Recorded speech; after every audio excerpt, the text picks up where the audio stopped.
الشيطان الرجيم بسم الله الرحمن الرحيم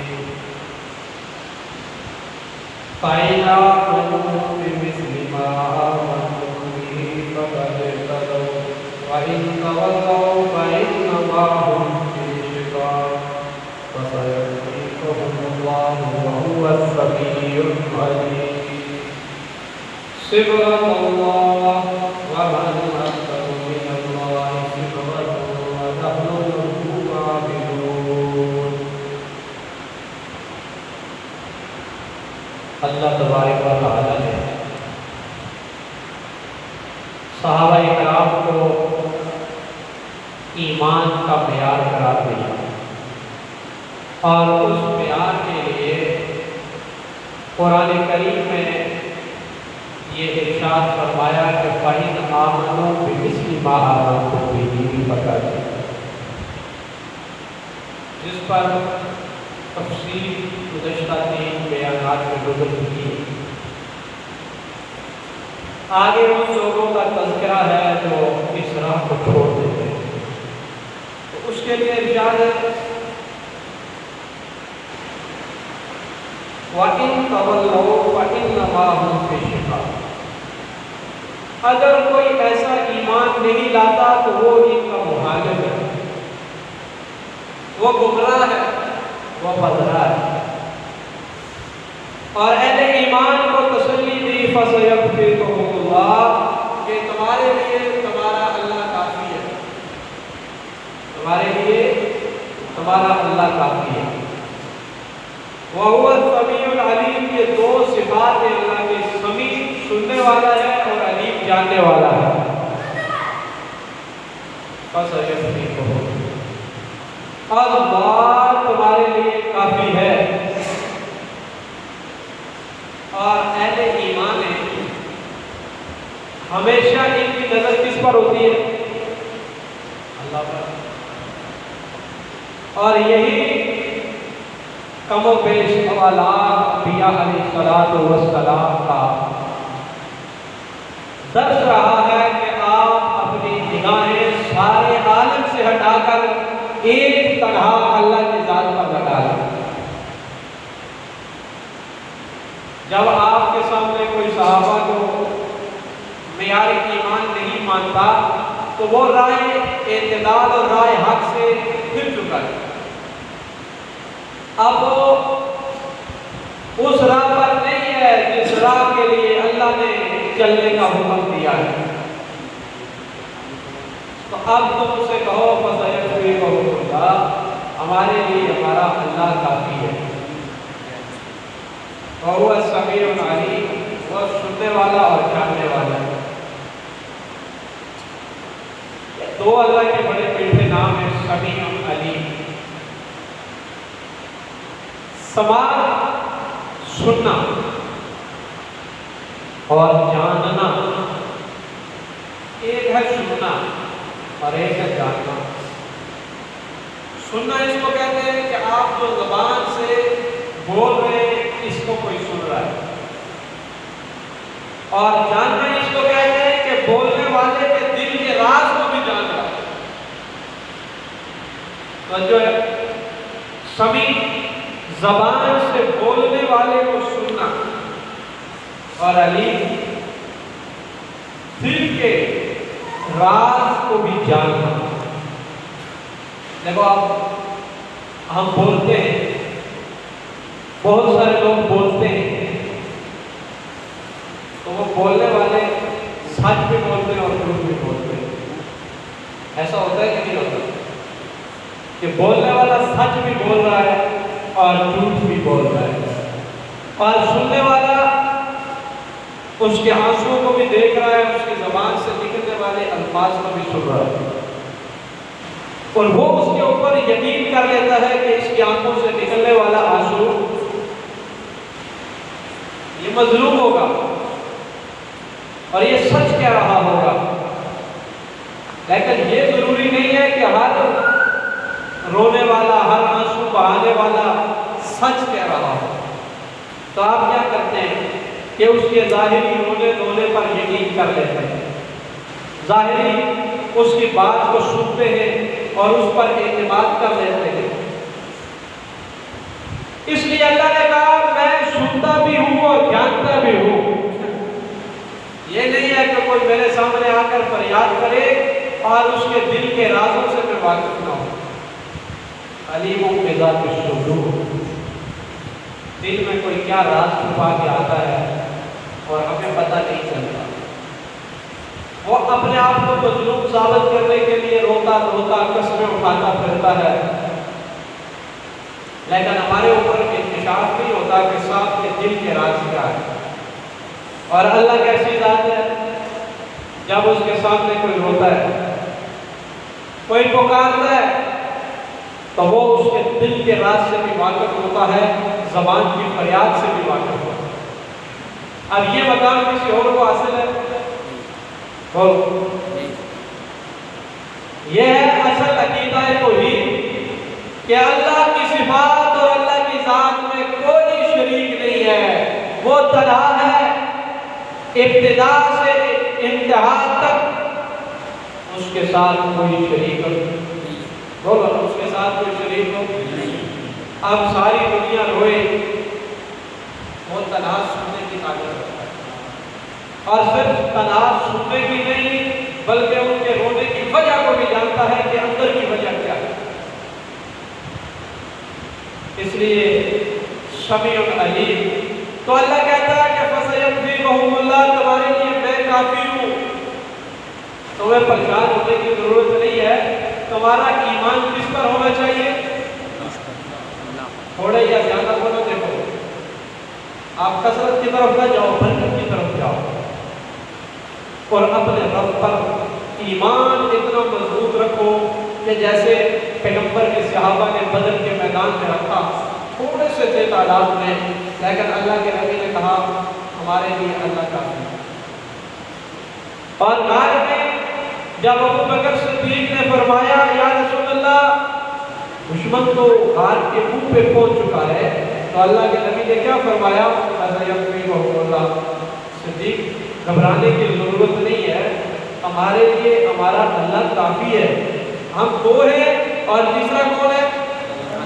اور جس کے ساتھ اللہ ہو وہ تنہا نہیں ہوتا۔ بس ضرورت اس چیز کی ہے کہ اللہ کا رنگ چڑھ جائے،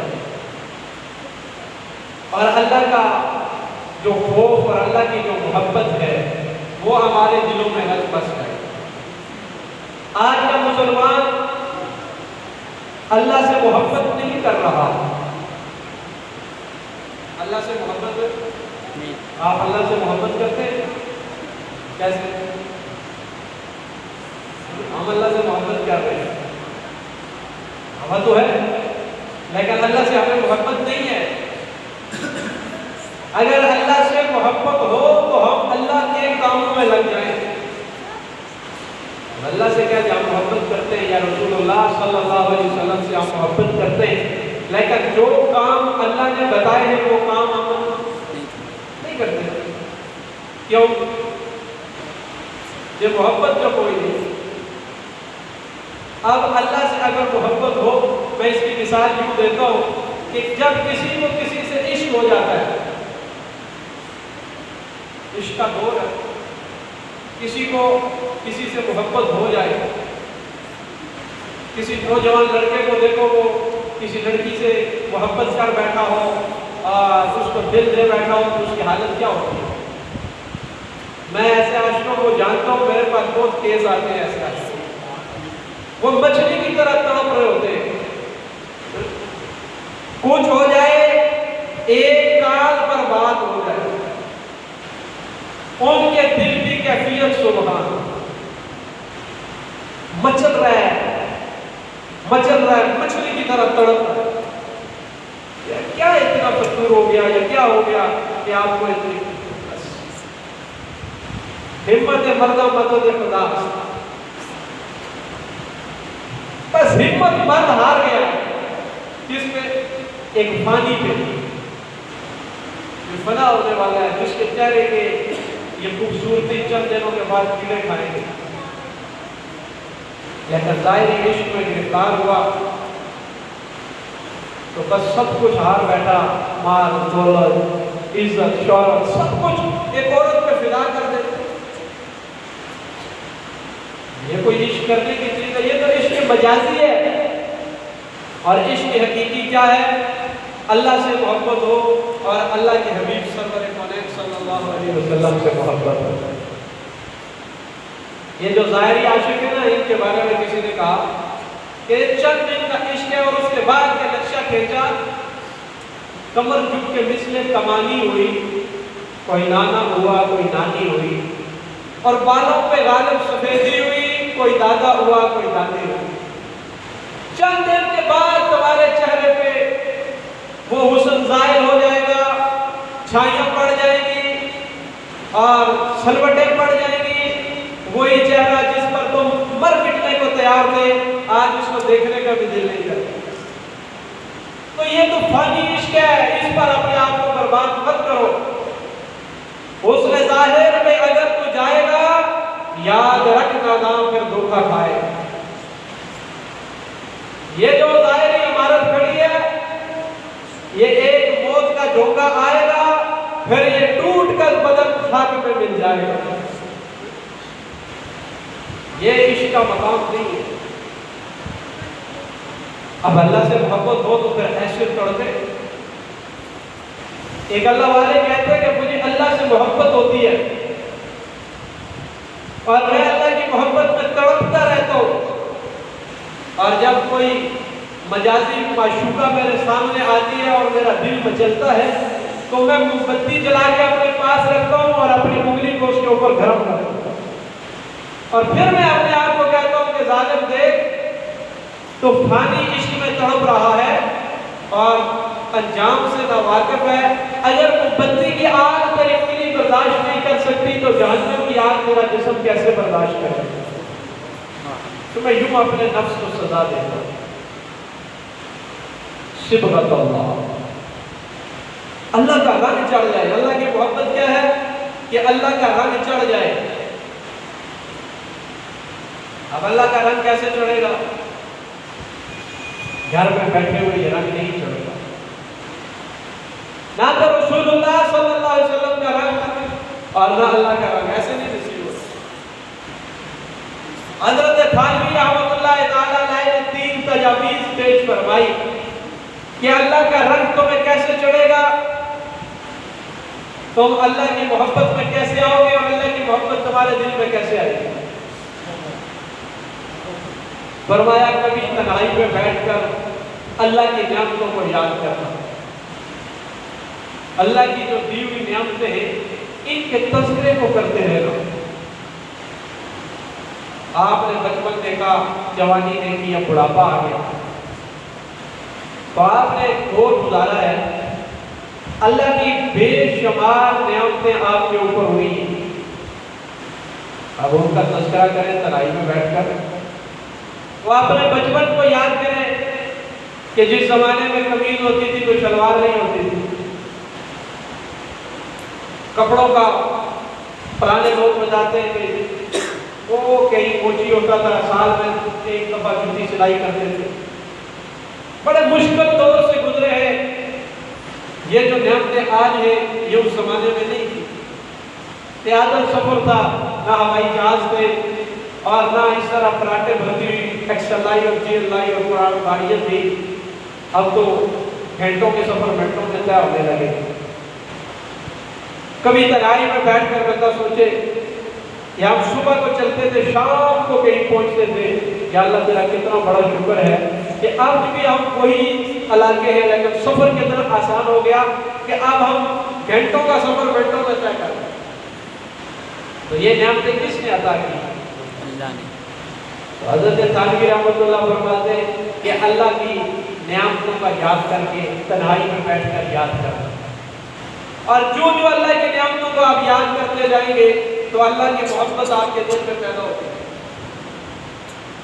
پھر کسی اللہ والے سے، نمبر 2، کسی اللہ والے سے تعلق بنا کر 10-15 منٹ ذکر الہی میں مشغول رہنا۔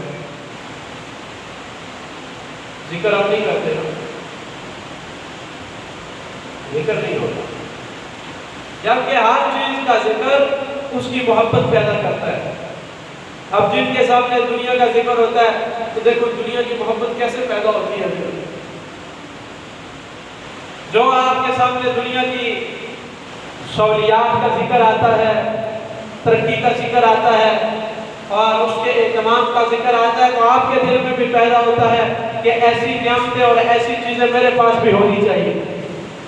دل کا ٹھہراؤ نہیں ہو رہا، ایک چیز حاصل ہوتی ہے تو دوسری کی تمنا پیدا ہو جاتی ہے. اور جتنا زیادہ دنیا کا تذکرہ ہوتا ہے اتنی دنیا کی محبت دل میں بڑھتی رہتی ہے. تو اس لیے کسی اللہ والے کے ہاتھ پہ ہاتھ رکھیں اور پھر اللہ کی نعمتوں کو یاد کریں اور اللہ کا ذکر کرے. تنہائی میں بیٹھ گیا اور جو شیخ نے ذکر دیا اس کو آنکھیں بند کر کے اپنے دل پہ ضربے لگائے، توڑے اپنے دل کو کہ جس دل میں غیر اللہ بسا ہوا ہے. کیونکہ ایک ہی برتن میں دو چیزیں نہیں آ سکتی ہیں. آگ اور پانی اکٹھا نہیں ہو سکتا، دودھ اور پیشاب اکٹھا نہیں ہو سکتا. اللہ کی محبت اور دنیا کی محبت بھی دل کے برتن میں اکٹھی نہیں ہو سکتی کہ ہمارے دل میں اللہ کی بھی محبت ہو اور ساتھ اللہ کے غیر کی بھی محبت ہو. یہ نہیں ہو سکتا. اس دل کے برتن کو صاف کریں گے اللہ کے ذکر سے اور اللہ کے دین کی فکر سے. جب یہ دل کا برتن صاف اور سیدھا ہوگا تو پھر اس میں کیا ہوگا؟ اللہ کا درد آ جائے گا، پھر اللہ کی محبت اس دل کا حصہ بن جائے گی. لیکن کیا کرنا پڑے گا کہ دل کو صاف کرنا پڑے گا، خالی کرنا پڑے گا. خالی دل. جب تک بکے نہ تھے کوئی پوچھتا نہ تھا، تم نے خرید کے انمول کر دیا. جب ہاتھ رکھ دیا اللہ کے محبت کے لیے اور سرور کونین صلی اللہ علیہ وسلم کی اطاعت کے لیے، دل خالی کر لیا کہ اب اس گھر میں یا اللہ ہوگا یا اللہ کے حبیب کی محبت ہوگی. یہ دل ان کا گھر ہے، وہ اس گھر میں آتے رہتے ہیں، کبھی قیام سے پہلے کبھی قیام کے بعد. خیال آئے یا نہ آئے، یہ دل رسول اللہ کی محبت کا گھر ہو اور اللہ کی محبت کا گھر ہو. چاہے میرے دل میں خیال آئے یا نہ آئے، میرے دل میں ہر وقت اللہ اور اس کے حبیب کا ذکر ہونا چاہیے. یہ کیسے ہوگا؟ جب دنیا کی محبت سے نگاہ پھرے گی پھر اللہ اور اس کے رسول کی محبت کو جگہ ملے گی. لیکن جب تک دنیا کی محبت زندہ ہے اس وقت تک اللہ کی محبت نہیں پیدا ہوگی. اور جس وقت اللہ کی محبت آئے گی تو کیفیات بدلنا شروع ہو جائے گی، پھر کیفیات تبدیل ہونا شروع ہو جائے گی. وہ کیفیت نہیں رہے گی جو آج ہے. صبغۃ اللہ، اب اللہ کا رنگ چڑھنا شروع ہوگا. لیکن یہ اتنا جلدی نہیں چڑھتا، بار بار ٹھوکریں کھانی پڑتی ہیں. بارہا دل ٹوٹتا ہے تاکہ اندر سے تکبر نکلے، ریاکاری نکلے، اندر کی ساری بیماریاں نکل جائیں اور صرف اللہ کی محبت آ جائے. اب دل ٹوٹے گا کیسے؟ حضرت شاہ اشرف علی صاحب تھانوی رحمہ اللہ کی خانقاہ میں ایک صاحب آئے، بڑے صاحب دستار اور جبہ. تو حضرت نے حکم فرمایا کہ آنے والے لوگوں کی جوتیاں سیدھی کیا کرو، جوتیاں سیدھی کرو. اب یہ بڑا مشکل کام ہے کہ ایک آدمی سج دھج کی پگڑی پہنے، سفید کپڑے پہنے اور شیخ سے بیعت ہونے کے لیے جائے اور شیخ کہے اور کوئی کام نہیں ہے بس جوتیاں سیدھی کرو. تو میاں دل پہ تو چوٹ لگتی ہے کہ یہ کام پھنس گیا. ہمارے دل میں تو یہ خواہش ہوتی ہے کہ شیخ سے بیعت کریں تو اونچی جگہ پہ ہمیں شیخ بٹھائے، کوئی ایسی حرکت نہ ہو کہ جس سے ہمارا دل ٹوٹے اور ہم ولی بھی بن جائے. تو ایسے ولی نہیں بنتے. فرمایا تمہاری ڈیوٹی ہے یہ لوگوں کی جوتیاں سیدھی کرنا، 40 دن تک جوتیاں سیدھی کرو، اللہ تمہارے دل کو سیدھا کر دے۔ اب علاج ہے، کیونکہ روحانی حالت جو ہے وہ روح کا علاج جانتا ہے کہ اس نے کیسے کسی کی روح کو سیدھا کرنا ہے۔ اب دنیا کی محبت کو نکالنا ہے، تو اس کی محبت کو نکالنے کے لیے جو ہمارے اندر کی غلاظتیں ہیں وہ ایسے ہی نکلیں گی جب تکبر نکلے گا، پھر آہستہ آہستہ اللہ کا رنگ چڑھے گا کہ بندہ کہے کہ میں نے تو اپنے آپ کو بیچ دیا ہے اللہ کے لیے، اور اب اللہ کے حوالے ہوں، اب جو بھی خدمت میرے ذمہ لگتی ہے میں نے کرنی۔ پھر جا کر آہستہ آہستہ آہستہ وہ رنگ چڑھنا شروع ہوتا ہے، اور پھر وہ ایک نکمہ آدمی، نکھٹو آدمی جو کہیں کا نہیں ہوتا، وہ کامل بن جاتا ہے اور اکمل بن جاتا ہے۔ لیکن شرط ہے کہ اپنے آپ کو مٹانا پڑے گا۔ اگر کچھ رتبہ چاہیے تو خود کو مٹا دے، یہ دانہ خاک میں مل کر گل و گلزار ہوتا ہے۔ یہ جو دانہ ہے یہ اس وقت تک گل و گلزار نہیں ہوتا جب تک لسان اسے مٹی کی تہوں میں نہیں پہنچا دیتا، یہ رلتا ہے مٹی میں، پھر جا کر اس کے ساتھ پھول اور پھل لگتے ہیں، پھر اس پہ حسن و جمال آتا ہے، پھر اس کی کسان قدر و قیمت کو جانتا ہے، پھر اس کی حفاظت کی ذمہ داریاں اٹھائی جاتی ہیں کہ اب اس کی حفاظت ہو رہی ہے۔ اور جب تک یہ مٹی میں نہیں پڑتا تو اس کی قدر و قیمت کو کوئی نہیں پہچانتا۔ انسان بہت اعلیٰ ہے، بہت افضل ہے، لَقَدْ خَلَقْنَا الْإِنسَانَ فِي أَحْسَنِ تَقْوِيمٍ، لیکن اس کو اس مقام پر پہنچنے کے لیے اپنے آپ کو، اپنی ذات کو اللہ والوں کی صحبت میں لا کر تراشنا پڑتا ہے کہ جب صحبت اختیار کرتا ہے تو اس کے اندر سے روح کی بیماریاں نکلتی ہیں، پھر یہ قیمتی بنتا ہے، پھر اللہ تبارک و تعالیٰ اس کو اس کی اصل مقام پر پہنچا دیتا ہے جو اس کا اصل مقام ہے۔ اور جب تک یہ چیزیں نہیں نکلتی تو اسی طرح پڑا رہتا ہے۔ تو وَهُوَ السَّمِيعُ الْعَلِيمُ، اللہ کی دو نام میں نے آپ کو بتائے کہ آپ کا جو رب ہے وہ سنتا اور جانتا ہے، اور صبغت اللہ، اس کے رنگ میں اپنے آپ کو رکھ دو، وہ تمہارے اندر کی آہٹ سن رہا ہے، وہ جانتا ہے کہ میرا بندہ کیا چاہتا ہے، اسے معلوم ہے۔ آج جو لوگ آتے ہیں دنیا کی محبت لے کر، تو دنیا کی محبت کے لیے وہ بیعت ہوتے ہیں اور سمجھتے ہیں کہ ہمارے سارے کام اب فرفر ہو گئے۔ ان کے جب کام نہیں آتے، ان کے مسئلے حل نہیں ہوتے، تو وہ پھر کیا کرتے ہیں، اپنا مرشد تبدیل کر دیتے ہیں، دوسری جگہ چلے جاتے ہیں، تو وہ ساری زندگی ایسے دیکھے کھاتے رہتے ہیں، کیونکہ ان کا مقصد دنیا بنانا ہے، اور دین کے ساتھ دنیا کو بنانا چاہتے ہیں، تو ذلت پھر ان کا مقدر بن جاتا ہے۔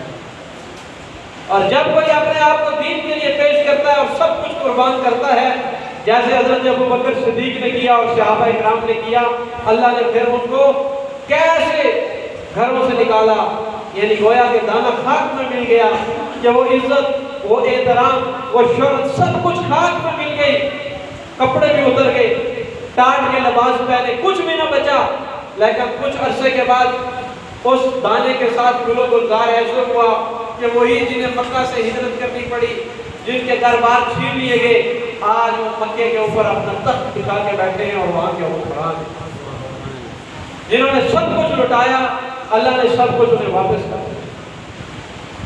انہوں نے جان بھی دی، انہوں نے مال بھی دیا، انہوں نے وقت بھی دیا، اور اس کے بدلے میں انہیں زمین میں وقتی طور پر دشمنان ان پر غالب آئے اور انہیں گھروں سے بھی نکالا گیا، ان کے کپڑے بھی انہوں نے اپنے اتارے اور اللہ کی راہ میں دے دیے، کہا ہم ٹاٹ کا لباس پہن سکتے ہیں، لیکن دین کی سربلندی کے لیے ہم اپنا سب کچھ قربان کریں۔ پھر اللہ نے ان کو اونچا کیا یا نہیں کیا؟ وہ زمانے کے امام بن گئے۔ شرط یہ ہے کہ اپنا سب کچھ لٹایا۔ میاں جب تک لٹتا کچھ نہیں ہے تو حاصل بھی کچھ نہیں ہوتا، چونکہ ہمارا بحیثیت مسلمان جو اصل تعلق اور اصل گھر ہے وہ آخرت ہے۔ یہ دنیا اگر ہوتی نا پھر سب کو جب دنیا میں کما کے جمع کرتے مر جاتے تو سمجھتے ختم ہو گیا. ایسا ہے نہیں ہے, کیونکہ موت کے بعد ہمارا اصل سفر شروع ہونا ہے. مرنے کے بعد ہماری اصل منزل کا دروازہ کھلنا ہے,